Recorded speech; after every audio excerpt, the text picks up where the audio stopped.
How to switch to AT&T Free 2026. To switch to AT&T for free, first of all, you have to download the My AT&T mobile application.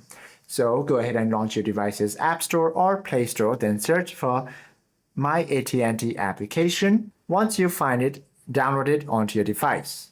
And then you simply have to launch it and log in using your login credentials.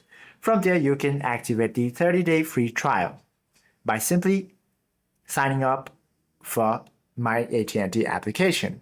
Then get your current phone contract paid off by the Switch program. You simply have to launch your device's web browser, tap on that search bar, then search for AT&T Switch and Save program.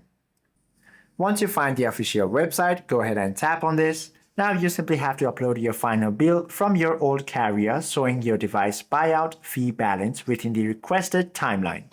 Use the funds to zero out your old carrier debt and use the bring your own device discount as well. Hope this video helps you out a lot. If you have any questions or queries, do comment down below.